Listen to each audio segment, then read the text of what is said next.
Welcome back to Bulldog 5 Sports. This is Max the Man. What we're going to go over today is we're going to go over the best landing spots for the top 7 quarterbacks from the draft.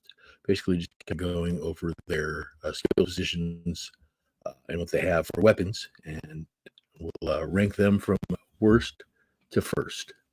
They have P. Ryan, who was the running back in Cincinnati. They have wide receiver Philip Dorsett, Little Jordan Humphreys, Marvin Mims Jr., David Stills, and Cortland Sutton. Not a very great set of skills positions. So Bo Nix, if he does start, which he probably won't, but they got problems still in Denver. So next we have the New England Patriots and Drake May.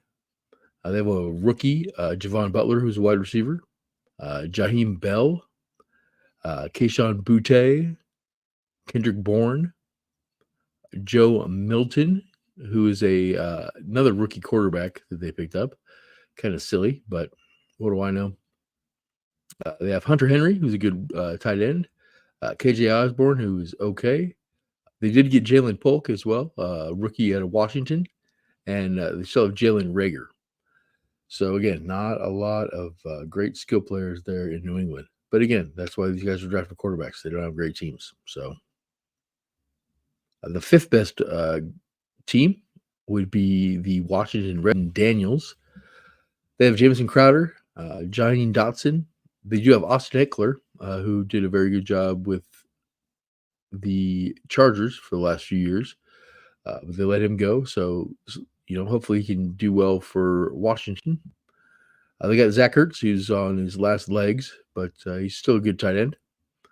Marcus Mariota to, give him some tutelage. Marcus Mariota was the Heisman Trophy winner as well, so at least they have that in common.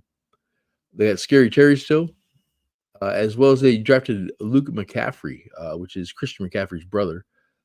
So they did trade away a bunch of defensive weapons last year, so it's definitely going to stunt them a little bit that way, but hopefully their offense will be able to pick it up for them. In the number 4 spot, I have the Atlanta Falcons and Michael Penix Jr. Kirk Cousins is the biggest thing here. He was not very happy about the fact that they took Michael Penix Jr. When they just paid him hundreds of millions of dollars. So they also have Taylor Heineke too. So very interesting. That poor guy. He's kind of like the Gardner Minshew. Plays well, but nobody ever wants to give him the keys to the car. They do have Chris Blair's wide receiver, Drake London, Austin Mack. They did pick up a running back out of Alabama, Jason McClellan. The Alabama running back should be pretty darn good. Wide receiver-wise, they have Ray McLeod, Darnell Mooney, Rondell Moore. They still have Kyle Pitts, who hasn't broken out like everybody thought he would, but he's got the talent. Still have Bijan as well, and they have a rookie, Casey Washington, wide receiver as well. So getting better, skill player-wise. But so now we're going to number 3, which is going to be the Saints and Spencer Rattler. I know he wasn't one of the top picks, but he was the lower of the top picks. He did get drafted in the 3rd round, I want to say. So the weird thing about the Saints is they have 6 quarterbacks on the roster, so 5 plus Rattler, which is Derek Carr, Nathan Peterman, Jake Hayner, Kellen Mond, and Taysom Hill, which is kind of a running back, kind of not really. But they have Jamal Williams at running back, as well as Alvin Kamara, Rashid Shaheed, who is a kick returner / wide receiver. Have a rookie, Mason Tipton. They have Equimius St. Brown, Amon-Ra St. Brown's brother. Jermaine Jackson, rookie wide receiver. Chris Olave and Stanley Morgan Jr. So much better skill positions there. Still got Alvin Kamara, Jamal Williams. Too many quarterbacks, though. So it'll be interesting to see how that all shakes out. Number 2, I would say, would be the Minnesota Vikings and J.J. McCarthy. He has obviously J.J. Justin Jefferson. He's a stud, best receiver probably in the game. They have Jordan Addison as well. Sam Darnold at quarterback.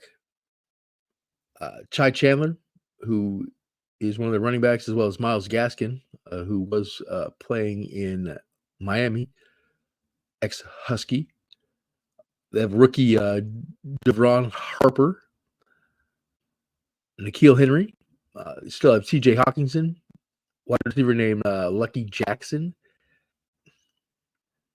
And they have Aaron Jones this year as well, who I think still got a tread on the tires. So that should definitely help McCarthy out.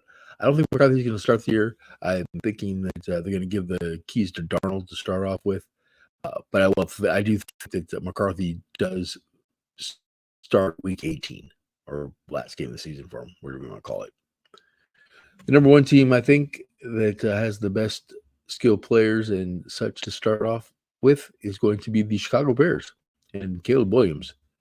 They do have question marks on their coaching staff. All those guys are pretty much on a hot seat, so if they don't win, they're pretty much screwed. But weapons-wise, he has DJ Moore. They picked up Rome Odunze out of Washington, a rookie. Keenan Allen. Gerald Everett, who's a very good blocking tight end, good number 2 tight end. Still have Cole Kmet. They have DeAndre Swift. They have a tough-ass defense, and the punter that they picked up, if you watch my mock draft videos or my recap videos, you will hear me rant about their punter. The guy's going to be amazing. So, again, that is the rankings for skill players with the new quarterbacks. Go to recap that again. It would be number 7, the Broncos. Number 6, the New England Patriots. Number 5, the Commanders. Number 4, the Falcons. Number 3, the Saints. Number 2, the Vikings. And again, number 1, the Chicago Bears. Appreciate checking in here. Again, this is Max the Man from Bulldog 580 Sports, and we're looking forward to chatting with you next time. Appreciate it. Don't forget to like and subscribe, and talk to you again soon. Thanks.